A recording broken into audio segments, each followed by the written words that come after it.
बाराबंकी ईंट निर्माता समिति के तत्वाधान में प्रेस वार्ता आयोजित कर ईंट संचालन के दौरान आ रही समस्याओं के निदान के लिए सरकार से मांग की गई है। निर्माता समिति के अध्यक्ष शेषमणि तिवारी ने इंडियन ओपिनियन से बातचीत करते हुए समस्याओं के संबंध में प्रमुख रूप से जानकारी दी। आयोजित बैठक में निर्णय लिया गया एवं सरकार से मांग की गई कि सरकार द्वारा पारित कई प्रस्ताव को वापस लिए जाए। ज्यादा जानकारी दे रहे हैं ईंट निर्माता समिति के अध्यक्ष।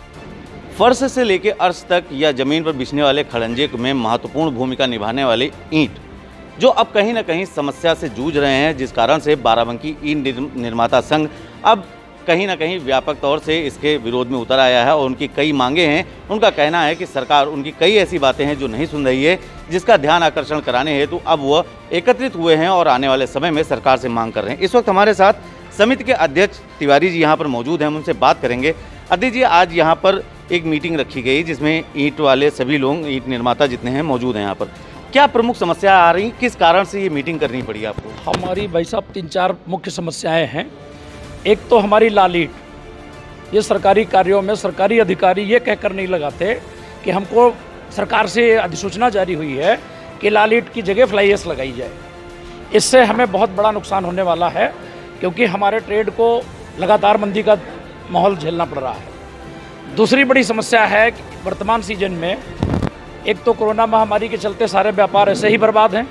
7,000 रुपये का कोयला 17,000 रुपये में आज की तारीख में हमें यूएसए वाला जो आता था बाहर से, वो 7,000 वाला कोयला 17,000 में खरीदने के लिए हम लोग विवश हैं, जबकि हमारी ईंट रेट और दर गिर गई है। तीसरी हमारी बड़ी समस्या है, हमें एनवायरनमेंट कंसेंट से की बाध्यता से, पर्यावरण स्वच्छता प्रमाण पत्र की बाध्यता से मुक्त कर दिया गया है। रॉयल्टी हमारी मुख्यमंत्री महोदय द्वारा शून्य कर दी गई है। माननीय मुख्यमंत्री जी के इस प्रयास के बाद भी पुलिस उत्पीड़न हम पर बंद नहीं होता। हम जब जेसीबी हमारे फड़ों में जाती है, पुलिस का उत्पीड़न शुरू हो जाता है। एक हम इससे बहुत आहत हैं। चौथी हमारी बड़ी समस्या जीएसटी को लेकर है, जो हम पर 1% लागू थी। अभी जीएसटी की काउंसिलिंग ने नया प्रस्ताव जारी किया है। 1 अप्रैल 22 से हमको समाधान के अंतर्गत 6% विदाउट आईटीसी के तहत, आईटीसी के विदाउट 12%, जो हम लोगों को बिल्कुल भी मान्य नहीं है। इसके लिए चाहे जितना बड़ा आंदोलन करना पड़े, प्रदेश में करना पड़े, देश में करना पड़े, इसी के परिप्रेक्ष्य में आज हमारे प्रदेश के पदाधिकारी, प्रदेश के चेयरमैन साहब, प्रदेश के अध्यक्ष जी, प्रदेश के महामंत्री जी आज हमारे यहाँ आ रहे हैं। ईंट भट्टों की अगर बात करें तो वर्तमान समय में देखा जा रहा है कि जो तमाम खड़ंजे आदि लग रहे हैं उस पर इंटरलॉकिंग का प्रयोग काफ़ी बढ़ गया जी। ईंट भट्टे के उद्योग पर आखिर इसका क्या व्यापक असर पड़ा है और इससे होने वाला जो नुकसान है उसकी भरपाई किस प्रकार से ईंट भट्टा व्यवसायी कर रहे हैं? इससे इस नुकसान की भरपाई तो भाई साहब हो ही नहीं सकती।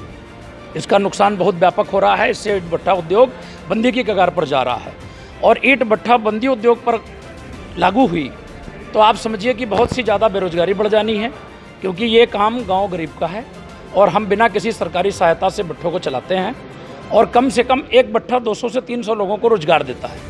किसान को उस समय हम रोजगार देते हैं जिस समय किसान के पास कोई काम नहीं होता।